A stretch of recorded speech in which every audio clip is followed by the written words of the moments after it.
Sifat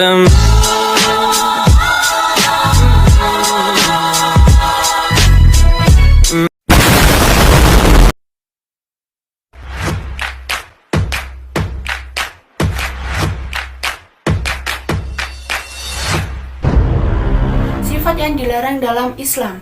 1. Hubbu dunya adalah seseorang yang mengagungkan dunia, seperti menghalalkan segala cara untuk meraih dunia.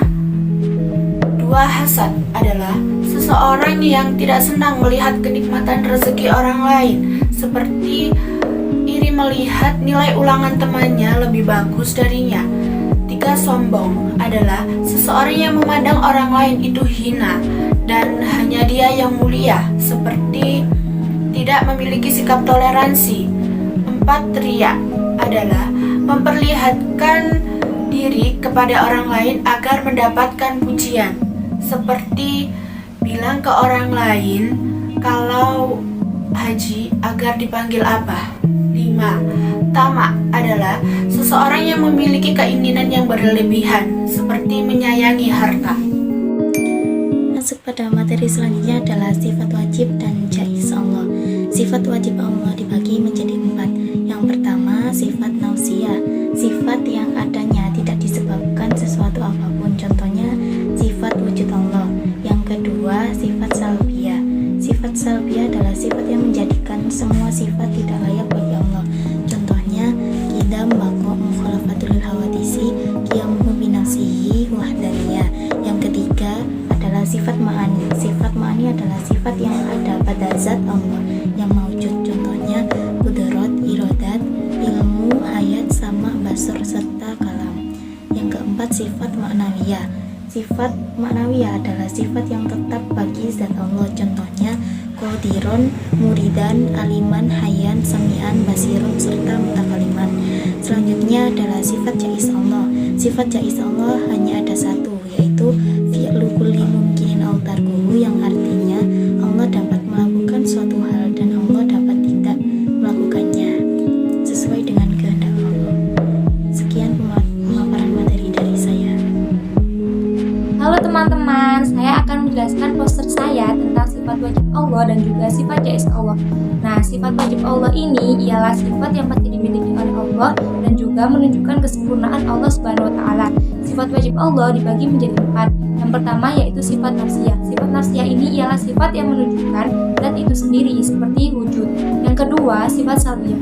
Sifat salbiyah ialah sifat yang meniadakan sifat-sifat yang tidak sesuai dengan Allah Subhanahu wa taala. Karena Allah itu maha sempurna, seperti idam, bako, mukhalafatul hadisi, yang binafsihi, dan juga wahdaniyah. Yang ketiga yaitu sifat Allah ma'ani. Sifat Allah ma'ani ini ialah sifat yang menetapkan hukum tersebut karena keberadaan Allah yang maha kuasa atas segala-galanya. Yang tergolong dalam sifat ma'ani yaitu qudrat, iradat, ilmu, hayat, sama, basar, dan juga kalam. Yang terakhir yaitu sifat ma'nawiyah. Sifat ma'nawiyah ini yaitu sifat yang menyesuaikan sifat ma'ani dengan sempurna.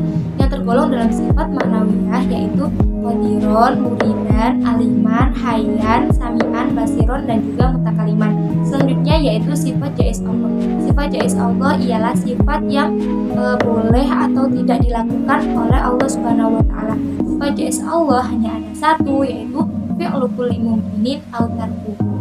Saya di sini akan menjelaskan tentang poster saya, yaitu taubat sebagai pondasi perjalanan rohani yang harus dilakukan oleh setiap muslim. Seperti yang tertera pada poster saya, terdapat firman Allah, Bismillahirrahmanirrahim, faman taba min ba'di dzulmihi wa aslaha fa innallaha yatubu alaihi innallaha ghafurur rahim. Yang artinya, maka barang siapa bertaubat di antara pencuri-pencuri itu sesudah melakukan kejahatan dan memperbaiki diri, maka sesungguhnya Allah menerima taubatnya, sesungguhnya Allah Maha Pengampun lagi Maha Penyayang. Dari hal ini kita bisa mengartikan bahwasanya barang siapa bertaubat dari tindakan-tindakan berdosa seperti mencuri dan menyesal atas perbuatannya yang telah lalu. Kalau di poster ini dicontohkan yaitu mencuri, dia harus dihadapkan kepada hakim dan harus mengembalikan barang curiannya kepada pemiliknya. Dan setelah itu memperbaiki seluruh amalnya. Dan itu sudah termasuk taubat. Karena taubat bukan dilihat dari dari perkataan doang, melainkan dari perbuatan yang akan dilakukan setelahnya. Pada kesempatan kali ini kita akan sama-sama belajar tentang keutamaan berbakti kepada orang tua dan guru. Berbakti kepada kedua orang tua, kita memakai atau mengambil dalil yaitu ridha Allah ada pada ridha kedua orang tua dan murka Allah ada pada murka kedua orang tua kita. Nah, teman-teman dimanapun kalian berada, alhamdulillah, jika kita ingin membuat Allah Subhanahu wa taala ridha kepada kita, maka kita harus membuat orang tua kita ridha terlebih dahulu kepada kita. Bagaimana caranya? Cara yang paling mudah adalah kita senantiasa mendoakan kedua orang tua kita setiap selesai sholat 5 waktu. Bagaimana doanya? Yaitu doanya Rabbighfirli wa liwalidayya warhamhuma kama rabbayani shaghira. Nah, jika kita sudah mendoakan kedua orang tua kita, maka orang tua kita akan ridho dan Allah Subhanahu wa taala pun akan ridho kepada kita. Jika Allah Subhanahu wa taala sudah ridho, maka jalan kesuksesan kita akan terbuka dengan lebar. Amin amin Allahumma amin ya rabbal alamin. Yang kedua yaitu berbakti kepada guru. Barang siapa yang memuliakan orang berilmu itu guru, maka sungguh ia telah memuliakan aku. Aku di sini adalah Rasulullah Shallallahu Alaihi Wasallam. Barang siapa memuliakan aku, maka sungguh ia telah memuliakan Allah. Barang siapa memuliakan Allah, maka tempatnya di surga. Dinukil daripada kitab Lu'abul Hadis. Alhamdulillah, ternyata dengan kita berbakti kepada guru itu menjadi satu amal ibadah yang cukup ringan tetapi dijanjikan surga oleh Allah Subhanahu wa taala. Alhamdulillah. Dan terakhir ada kalam hikmah. Tidaklah kau melihat seseorang memperoleh kesuksesan kecuali ada bagian bakti kepada orang tua dan guru yang telah ia kerjakan. Jadi kalau kita ingin menjadi orang yang sukses dalam segala hal yang kita tekuni, maka jangan pernah kita tinggalkan berbakti kepada kedua orang tua dan guru. Saya akan mempresentasikan poster ini. Keteladanan Nabi Lut alaihissalam. Nabi Lut seorang pekerja keras. Beliau seorang pekerja keras. Waktunya ia habiskan untuk berdakwah.